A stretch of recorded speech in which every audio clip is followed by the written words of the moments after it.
اللہ تبارک و تعالیٰ کی طرف سے ہر بندے اور ہر بندی کے لیے، ہر جوان ہر بوڑھے کے لیے دو نعمتیں دی جاتی ہیں، اور عام طور پر لوگ ان کے اندر غفلت کے شکار ہو جاتے ہیں، ان نعمتوں کی صحیح طریقے سے قدر نہیں کر پاتے۔ ان میں سے ایک چیز ہے اللہ تبارک و تعالیٰ کی طرف سے جو دی جاتی ہے، وہ انسان کی صحت ہے۔ اللہ تبارک و تعالیٰ ہر بندے کے لیے صحت دیتے ہیں، اور اسی طریقے سے دوسری جو چیز ہے وہ اس کے پاس وقت ہے، لیکن عام طور پر لوگ ان کی قدر نہیں کرتے، نہ صحت کی قدر کرتے ہیں اور اسی طریقے سے نہ اپنے وقت کی قدر کرتے ہیں۔ ہمیں چاہیے کہ ہم اپنی صحت کی بھی قدر کریں اور اپنے وقت کی بھی قدر کریں۔ عام طور پر جب انسان جوانی کی دہلیز پر قدم رکھتا ہے اور وہ جوان ہونے لگتا ہے، اپنے وقت کا غلط استعمال کرنا شروع کر دیتا ہے۔ یاد رکھیے کہ اگر آپ دنیا یا آخرت کے اعتبار سے کامیاب ہونا چاہتے ہیں تو آپ کے لیے ضروری ہے کہ آپ اپنے وقت کی صحیح قدر کریں، اور اسی طریقے سے اگر آپ اپنی زندگی کو خوشحال دیکھنا چاہتے ہیں آخری عمر تک، تو آپ کو چاہیے کہ آپ اپنی صحت کا خیال رکھیں، گٹکے وغیرہ کا استعمال نہ کریں، تمباکو وغیرہ کا استعمال نہ کریں، اور ہر وہ چیز جس سے صحت ہماری خراب ہو سکتی ہے، مثلا موبائل کے اوپر کوئی غلط چیز دیکھنا، غلط ویڈیوز دیکھنا، اور اسی طریقے سے کھانے کے اندر غلط چیزوں کا استعمال کرنا، کھانے کے اندر احتیاط نہ کرنا، ہمارے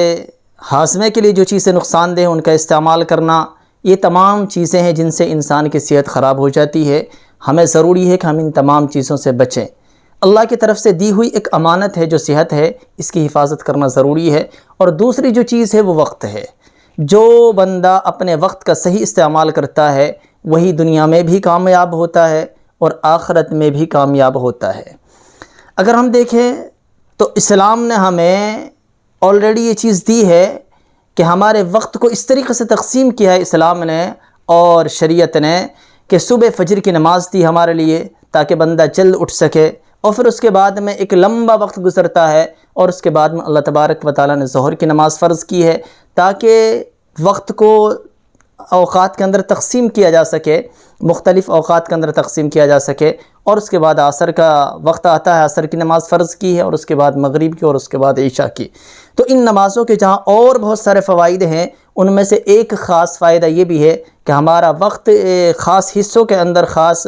پارٹوں کے اندر تقسیم ہو جاتا ہے، اور ہم اپنے وقت کو صحیح طریقے سے استعمال کر سکتے ہیں۔ مثلا ہم فجر کی نماز کے لیے اٹھیں اور اس کے بعد نماز پڑھیں، کچھ اللہ کی عبادت کریں، تلاوت قرآن وغیرہ کریں، اس کے بعد ہم اپنا جو بھی کچھ کرنا ہے، ہمیں کسی ڈیوٹی پہ جانا ہے یا ہمیں تجارت کرنی ہے، کوئی بھی کام کرنا ہو وہ کریں، ظہر تک مسلسل کریں، ظہر کے بعد آپ کھانا کھائیں، تھوڑا آرام کریں، عصر کا وقت ہو جائے، عصر سے لے کر مغرب تک آپ کھیل کریں، ورزش کریں، اور اس کے بعد میں مغرب سے لے کر کچھ دینی شریعتی جو مسئلے ہیں، قرآن کریم ہے، اس کو سیکھیں، اور اس کے بعد عشاء کی نماز پڑھیں، اور اس کے بعد سو جائیں۔ تو ہمیں چاہیے کہ ہم اپنے وقت کو اس طریقے سے تقسیم کریں، ہم ہر کام کے لیے وقت رکھیں، جیسے ہر کام کے لیے ہمارے پاس وقت ہوتا ہے، اسی طریقے سے ہر وقت کے لیے ہمارے پاس ضرور کوئی نہ کوئی کام ہونا چاہیے۔